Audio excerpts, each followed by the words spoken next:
blue whales swimming alongside crayfishes. We are normally abnormal people. It is like we have been cursed with leprosy the way we are kept outside the populace. Invite one of us to an all-white jeans party, he would come in wearing a purple lace. We have become pariahs. Like nicotine, we have become addicted to this solitude. We are lone wolves amazed, proud and prideless lions whose blind eyes are focused on worthless prizes for. While they all aim for their stars, we aim for the stars. Can you not see that we and them are different? That we are black ships in this herd full of white ships, but deep inside we are scared. Scared that we would die eventually. In these castles that we have built for ourselves with very high, impenetrable walls with no doors because we fear letting anyone in. And just like physical starvation leads to death, so does this loneliness mentally disintegrate our minds every cursed day. For like the tale of the blind men and the elephants, we do not change. We just don't remain the same. And while they all think that there are 50 shades of grey, there are as many shades of us as there are people in our lives, and most times we want to escape from the earth and all of its troubles, so we pick up our pens, paints, brushes and feathers which are mightier than their swords and guns and want to write for ourselves the perfect poems and flawless stories. But writing the perfect poems and flawless stories is like dropping a rose petal down the Grand Canyon and waiting to hear the echo. Impossible. We are misfits, but we know love, and our love is of a birth as rare as it is for grass to grow on cemented floor.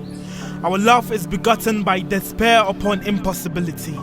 For magnanimous despair alone could have shown us so divine a thing. You see, we are conscious, cool, calm, clean, connected colonies, constantly calculating and counting countless closed cases, counting syllables and rhyme schemes, always dotting our I's and crossing our T's, the same way they have dots in their eyes and they keep brushing their teeth.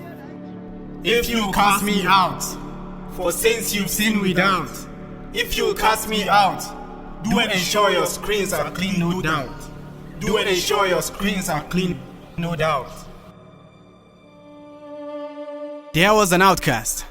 He is an artist, considered an outcast. He still wonders why his form of arts varies from the masses' arts. Now he's been looked down upon by the other artists, as if he were an unwanted specimen under their microscopic glasses.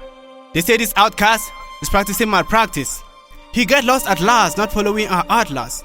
Worst of all is, he soon get outclassed, and as he never was a member of an art class, they never gonna consider the art his heart has. I pray his soul at last will leave art as an outcast. But to find the root of truth, I thought of Nicodemus. To find the root of truth, let's learn from Nicodemus. And there was an outcast, a social outcast. He ain't like superstars who got all those works. Ain't rich like a mini star, he's considered not worth a mini star. Didn't work with Julius Berger. This outcast, he's just a wretched beggar. So he couldn't feed, not to talk of paying taxes. Got blisters on his feet, can't afford boarding taxes. One day he picked up popcorn from a small stall. He used his tactics, but unfortunately someone around there smartly noticed. For that they need the beggar, cause I had jungle justice. He was burned down to ashes, I had jungle justice. Now back to the axis, please I need an access to access. The question to access, where the superstars, ministers and barristers, ain't we supposed to care and pray for poor and needy beggars? In this society, there's a lot of social outcasts. Just look around you, there's the kind of Lazarus. I say just look around you, rich man, there's the kind of Lazarus. And there's an outcast. He's a church outcast, or should I say as they call him, an iconoclast.